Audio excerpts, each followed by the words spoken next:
بسم اللہ الرحمن الرحیم، السلام علیکم ورحمۃ اللہ وبرکاتہ۔ 4 قابل عبرت عورتیں۔ نمبر 1، واحلہ، یہ حضرت نوح علیہ السلام کی بیوی تھی۔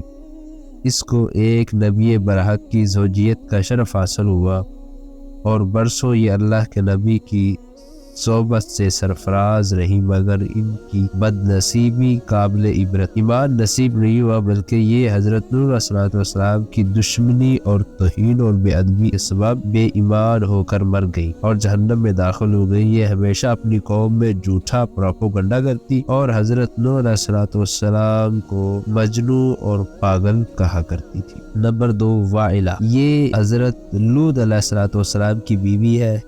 یہ بھی اللہ کے ایک جلیل القدر نبی کی زوجیت اور صحبت سے برسوں سرفراز رہی، مگر اس کے سر بھی یہ بد نصیبی کا ایسا شیطان سوار ہوا کہ سچے دل سے کبھی ایمان نہیں لائی، بلکہ عمر بھر منافق رہی اور اپنے نفاق کو چھپاتی رہی۔ جب قوم لوط پر عذاب آیا اور پتھروں کی بارش ہوئی، اس وقت حضرت لوط علیہ السلام اپنے گھر والوں اور مومنین کو ساتھ لے کر بستی سے باہر چلے گئے۔ وائلہ بھی آپ کے ساتھ تھی۔ آپ نے فرما دیا کہ کوئی شخص بستی کی طرف نہ دیکھے اور سب عذاب سے محفوظ رہیں، لیکن وائلہ چونکہ منافق تھی، اس لیے حضرت لوط علیہ السلام کے فرمان کو ٹھکرا کر بستی کی طرف دیکھ لیا اور شہر کو الٹ پلٹ ہوتے دیکھ کر چلانے لگی۔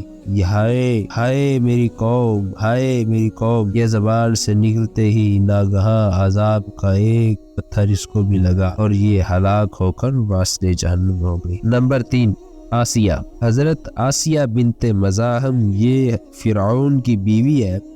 فرعون تو حضرت موسیٰ علیہ السلام کا بدترین دشمن ہے، لیکن آسیہ نے جب جادوگروں کو حضرت موسیٰ علیہ السلام کے مقابلہ میں مغلوب ہوتے دیکھا تو ان کے دل میں ایمان کا نور چمک اٹھا اور وہ ایمان لے آئی۔ جب فرعون کو یہ خبر ملی، اس نے اس پر حضرت آسیہ پر بہت سے مظالم ڈھائے، بہت سے اعضاء زدو کو کیا، یعنی ان کے ہاتھوں اور پاؤں میں کیل ٹھوک کر وہ ان کو سینے پر ان کے پتھر رکھ دیا اور دھوپ میں ان کو رکھ دیا اور کھانا پانی سب کچھ ان کا بند کر دیا۔ لیکن ان مصائب اور شدائد کے باوجود حضرت آسیہ اپنے ایمان پر قائم رہی اور فرعون کے کفر سے خدا کی پناہ اور جنت کی دعائیں مانگتی رہی، اور اسی حالت میں ان کا خاتمہ بالخیر ہو گیا اور جنت میں داخل ہو گئی۔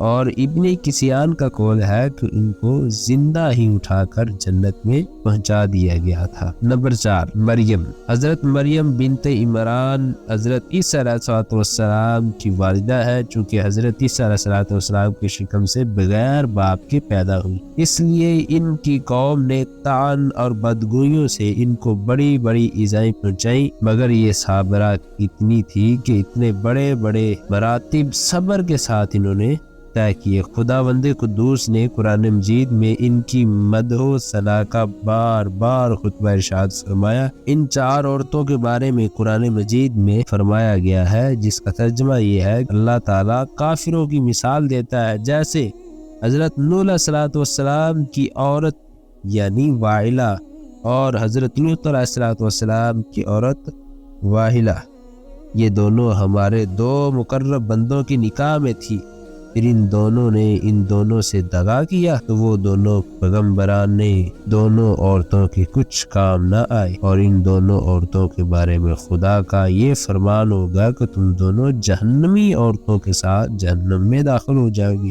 اور اللہ تعالیٰ مسلمانوں کی مثال بیان کرتا ہے کہ فرعون کی بیوی یعنی حضرت آسیہ جب انہوں نے عرض کیا، اے میرے رب، میرے لیے اپنے پاس جنت میں گھر بنا اور مجھے فرعون اور اس کے کام سے نجات دے اور مجھے مظالم سے محفوظ فرما۔ اور عمران کی بیٹی مریم جس نے اپنی پارسائی کی حفاظت کی، تو ہم نے ان سے اپنی طرف روح پھونکی اور ان سے اپنے رب کی باتوں اور ان کی کتابوں کی تصدیق کی۔ اس سے ہمیں سبق یہ ملتا ہے کہ واعلہ اور واحلہ دونوں نبیوں کی بیویاں ہو کر بھی کفر و نفاق میں گرفتار ہو کر جہنم رسید ہوئی، اور ایک فرعون جو بہت بڑا کافر تھا، ظالم تھا، اس کی بیوی حضرت آسیہ ایمان کامل کی دولت پا کر جنت میں داخل ہوں گی، اور حضرت آسیہ حق ظاہر ہو جانے کے بعد اس طرح ایمان لائی۔ امید ہے کہ آپ کو ہماری ویڈیو پسند آئی ہوگی۔ ہمارے چینل کو سبسکرائب کر لیں، ویڈیو کو لائک اور شیئر کرنا مت بھولیے گا۔ جزاک اللہ خیر۔